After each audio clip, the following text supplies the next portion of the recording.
Good evening everyone. So I am Altererin Belaro from Batch 4. So yung topic po natin today ay may investment ka na ba or materialism?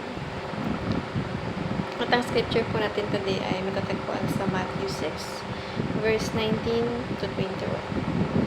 Basahin po muna natin yung concept ng materialism. Materialism is the belief that only physical matter exists and that everything, including thoughts, emotions, and even the soul, can be explained by material causes. It denies the existence of anything spiritual or supernatural. This worldview stands in direct contrast on the Christian belief in a creator God, spiritual realities, and eternal life. Sa teachings, materialism makes people become materialistic. The Bible affirms the spiritual realm. Christians invest in the present life for eternity. So, dito po, ang pinapaintindi po sa atin ni Pastor Russell, ano lang po yung mga takeaways ko na hindi masamang maging materialistic ang tao. It's just that pag napapasobra sa mga bagay ay sumasama na po. And also,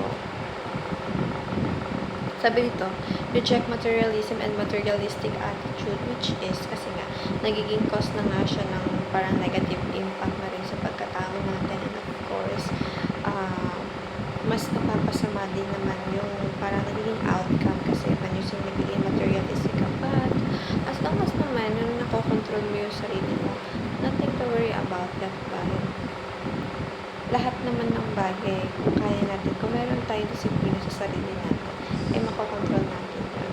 So, ayun lang. Syempre, it's better to have a discipline itself para mas,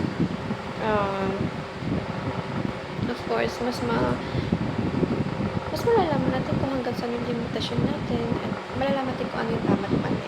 Since hindi na naman na tayo bata, of course, lahat ng bagay ay dapat na pinag-aaralan or alam natin na ang bagay na ikasosobra natin ay kakadara sa kapahamakan dahil ang Lord na naman siyang kagustuhan sa life natin kundi mapabuti tayo. And of course, mapunta tayo sa bagay na magiging ligtas tayo dahil ganun ang magmahal ng Panginoon sa atin.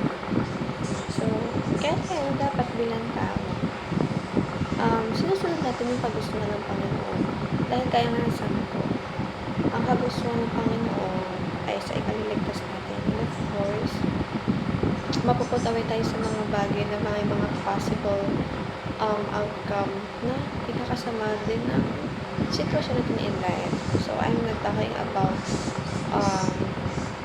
sa physical and also, of course, and emotional, spiritual, and everything.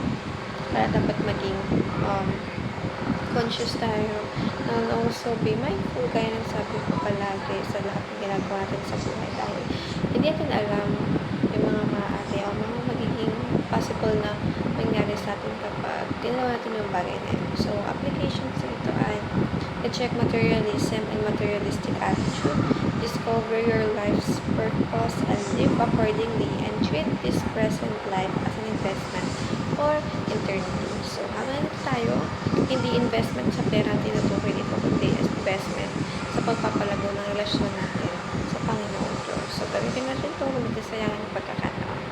So, that's all everyone. Have a great day ahead and good night.